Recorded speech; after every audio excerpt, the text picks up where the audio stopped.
yet another exciting episode of the Cutting Chai Stories. I'm Deepthi Diwan, and today we shall indulge in some great conversations over a cup of cutting chai. Jeff Bezos, founder and CEO of Amazon, had said, our goal is to be the Earth's most customer centric company. And that's precisely the reason behind the success of Amazon. Our guest today has that one thing in common with Jeff Bezos. He is a customer focused professional with 23 years of relevant work experience, including 19 years in leadership positions. He's managed multiple roles across the customer lifecycle in the real estate and BFSI domains. I'm talking about Bhavesh Ashar, head of pre-sales, head of CRM, head loyalty and referral sales at Tata Realty and Infrastructure Limited. So welcome to the Cutting Chai Stories, Mr. Ashar. Hi, nice to be here. Absolutely, it's our pleasure to have you here. At Cutting Chai Stories, we aim to have a good discussion around the areas of your early life, your education, to grooming, training, business sense, skills augmentation. We also try to understand what your journey has been like overall, and also, more importantly, about how you maintain a work life balance, something that's very important today. So, once again, a hearty welcome to Cutting Chai Stories. Let's get started then. Sure. Let's go back in time and we are going to indulge in a little bit of nostalgia this Monday afternoon. Tell us about your childhood and school days, your parents, the environments that you grew up in, your friends, any early lessons that you may have had during this time, or any particular instances that you recall, or any persons that may have had impact on you and in your journey overall. Okay, well, that's a lot to kind of reminisce about. But first of all, thank you to your entire team for bringing me here. It's wonderful to get a chance to talk to you guys. And you're right, Monday is a good day to kind of, talk about early days and go back in time. So I've been born and brought up in Bombay and spent my childhood in South Mumbai, and was fortunate to attend one of the best schools in South Mumbai, St. Xavier's Fort, and had a wonderful education. And like you mentioned, anything that kind of impacted the way I think or how I grew up. I think I come from very humble backgrounds. Dad was he worked 25 years in Life Insurance Corporation of India, and he had come in from Jamnagar to Mumbai, and he made his career in Mumbai. So I think coming from a humble background and going to a very good school, I think these two are very important factors that helped shape me who I am today. I've seen the typical middle class struggle that people who migrate to Mumbai go through, and growing up, I think I was blessed to get a wonderful school and get schooling. Um, which is on par with what was there in the market at that point of time, and really bring about focus on overall personal development. So that helped, and I think the journey has been onward, upward, from there. And I've been blessed to have a lot of mentors, guides, people to learn from amongst the way.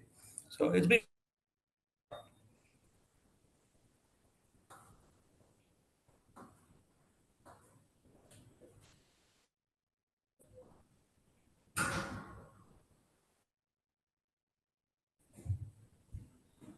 Am I audible? I think the voice has gone through. I think connect.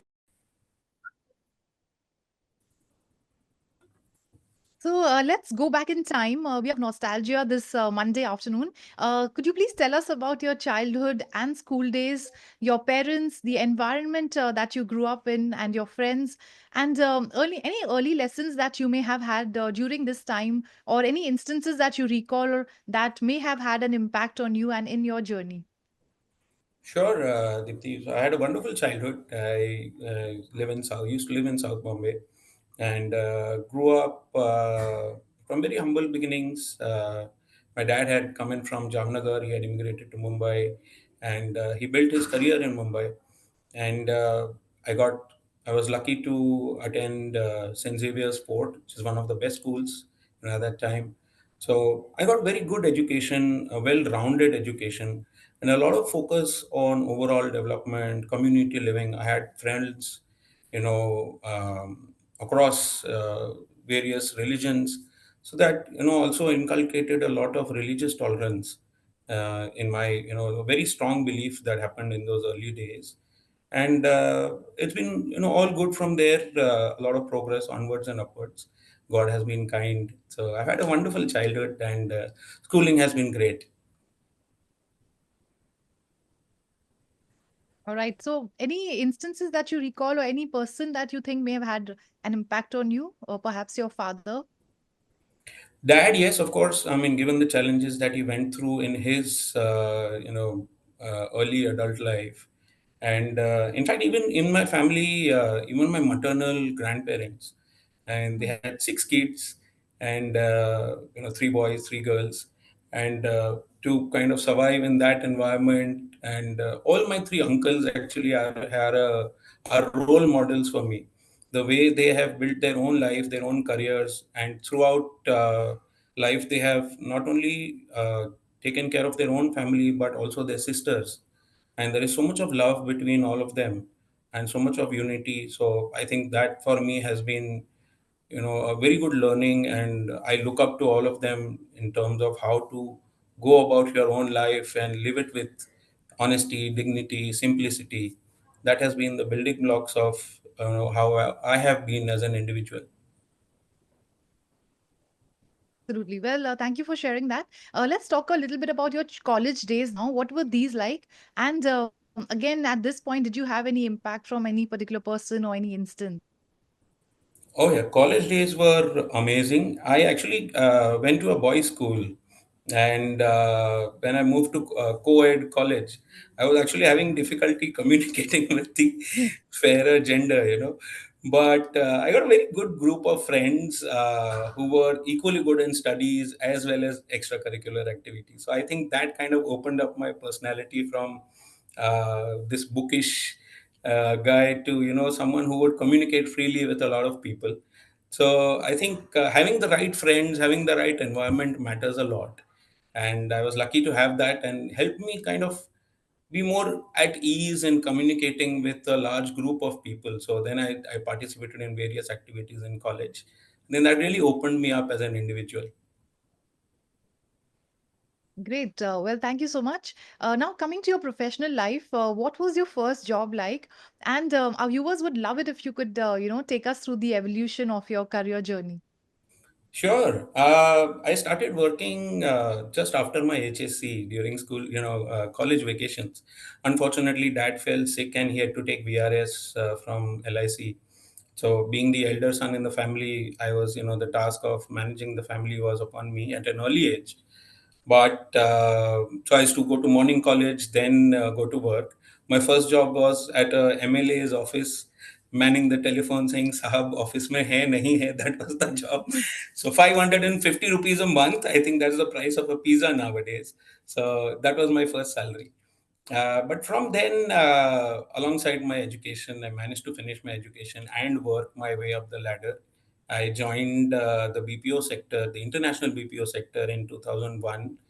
And over the years, I spent around 10 years in the BPO sector, got a lot of growth, managed to hone my communication skills. So I started with Trackmail India Private Limited at Vashi, then moved on to Epicenter Technologies at Powai, then Global Responde. So all international BPOs, and grew from being a call center agent, customer support representative to a quality team leader, then moved to operations as a TL, then as an assistant manager. And a few years down the line, one of my best call center experiences have been I managed to uh, build and run my own call center for almost 2 years. The funding from a distant relative, but I used to head the piece, and managed to source businesses from US, UK, Australia, develop, deliver. So that was an amazing entrepreneurial journey that I had at that point of time. Well, sounds great. So, would you like to share any highs and lows? I'm sure you've had many in your career. And how did you navigate through those highs and lows, and what kept you going, you know? Well, I think the entrepreneurship stint of setting up, running, and your own business, I think that is both the high and the low of my career so far. High because it was something which I never dreamt that I'll be able to do, but supported by really good colleagues, team members, I was able to do that. I mean, sourcing business from different countries to India, managing the show 24 by 7 operations, three time zones. So it was crazy, but there's so much of learning that happened during that period. And low because ultimately it got shut down. One of our clients defaulted and filed for bankruptcy, and we really weren't able to do much about it. So after 2 years it did shut down. So heartbreaking to kind of to bring up a child and then it doesn't kind of work out. But in the 2 years that I managed it, as I said, tremendous amount of learnings, and gives you a lot of confidence to do things going forward in life. So then after the international stint, then I got into a day job with IDBI. So I was with them for 4 years. I helped set up their BPO operations for IDBI Bank and then a few other associated businesses like IDBI mutual funds, etc. We in fact even competed in contracts outside the bank. So helped set up the contact center for Central Bank, did a consulting assignment for Federal Bank. So I was with them for 4 years, a very enjoyable, very learning journey. Then I switched to real estate. Then I was with Lodha for 4 years, helped with customer care at Lodha and also streamlined their customer care operations. And post that, since 2015, I'm with the Tatas. Uh, my 10th year with Tata Housing, Tata Realty, and initially heading customer care for their affordable housing business, then moved from the service side to the sales and marketing side of the business a few years ago, now heading pre-sales and loyalty sales for the company. Wow, what a journey it's been. Fantastic one indeed. And show so many learnings there, I'm sure, especially with the entrepreneurial journey also. Talking about leadership traits, or did it come naturally to you over the years, or you had to work on it, develop the skills and consciously learn about how to be an effective leader? Actually, Deepthi, I never kind of put a label around it. When I started my career and when I moved up the corporate ladder into leadership roles, when I had to manage a group of people, I always thought my role is to help them succeed. I never, had a thing that, oh, I am the boss and these are my subordinates. I thought my role is just to help everyone succeed together and just, deliver organizational goals or team goals together. So this whole collaborative approach, I think, has helped me throughout my career, and just work with people, get to know them better, understand, their challenges, just help them succeed. I think that has been my way of. I mean, that has been the hallmark of my professional career and the way I approach leadership. So I think it's very participative in nature. My leadership style. I'm really happy to kind of sit with the team, work things out, have a discussion before taking major decisions. And sometimes even when you have to take hard decisions in the professional career, if you're able to consult, if you're able to communicate well, and if you're able to make everybody see the big picture, I think it works out, very well. Absolutely. So, in hindsight, it appears that your upbringing, your childhood days, your early days, wherein you were exposed to different cultures, different groups, you grew up sort of to be a team player. And always, I think that's something that has always, worked for you. So, this seems like something that, may attract people towards you. I'm still going to go ahead and ask this question. What do you think is about your behavior that attracts people towards you? So, of course, I'm sure one thing you mentioned was, when you help people see the larger picture, you work in a collaborative manner. I'm sure that also, helps them work with you. Anything else that you think that, might help our viewers that, people like working with you? Well, I think I think I'm down to earth, and Right. approachable, and I have a decent sense of humor. So I think having a smile on your face is very important. So it kind Absolutely. of breaks down the walls and lets people communicate, lets people open up. Otherwise, if Mm. you're in a very very formal kind of environment, which though is required in some situations, but overall, if you have a very consultative, communicative approach, that I think makes people gravitate towards you because they feel that sense of comfort. And they also, another thing which I learned over a period of time is let the team experiment. You can try out new ideas, new approaches, and it's okay to fail. I think this is one thing which uh, my seniors over my journey have supported me with. They took away the fear of failure, and they said, okay, it's okay to experiment at a small scale and see what is working. And that is something which I'm just giving back to people who I work with. So just helping people, guiding people, that's what I get a kick out of. And I think that is what helps people gravitate towards me. Right. So helpful, all that. Coming to a sort of final question now. How have you invested in yourself to keep improving your skills? Given the current scenario, things are constantly changing. Yeah. So what is your way around it? How do you make sure that you stay updated, constantly, working on your skills? So I think over the years, of course, there have been so many changes in the professional landscape. In my area of expertise, also a lot of technology has come in. AI is everywhere now. So I read a lot. I do some online courses. Also, there are quite of people development, which my organization also helps out with. Mm. But I think looking at the business overall, being strong with people, processes, technology, and over a period of time to understand how everything fits and how you can deliver organization goals. So I keep learning, reading, doing some benchmarking, looking at new technologies. So we implemented a lot of AI with our organization over the last few years. It's got us very good results. So Wow. being in line with the times and constantly upgrading, having a real interest, in development, I think that is what helps. Right. We'll talk about AI shortly again. Quickly, let's delve into your personal life, your work-life balance. How do you make sure you have a work-life balance? Any hobbies or interests that you go to? Oh yes, I am a passionate photographer, and I usually go birding. And this is something which really it's very therapeutic because birds don't really stand around and pose when you are clicking photos.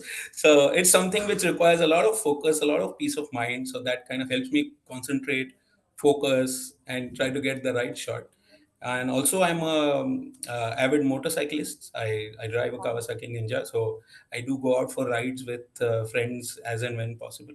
So this work-life balance, I think, is very important. Though even if sometimes you may be constrained for time, and you may not be able to do it all the time, but I think it's very important to pursue your passions. And if you have a good focus on both areas, and it actually helps either. So if you have a good work-life balance, helps you in your professional as well as personal life. Absolutely. Very, very interesting. Quickly, would you like to tell us, so since you're from Mumbai, comfort food, would you rather go to a vada pav or a misal pav? Okay, missile power more. I'm trying to avoid vada pav now, but okay, the temptation is always higher, I must say. Right. For a holiday, would you prefer mountains or beaches? Oh, both. Honestly, mountains have the serene, quiet environment, but nothing like an evening on the beach with family, watching the sunset. I think that's zen. Absolutely. Well, thank you so much for sharing, all that valuable information about your life, your journey with us.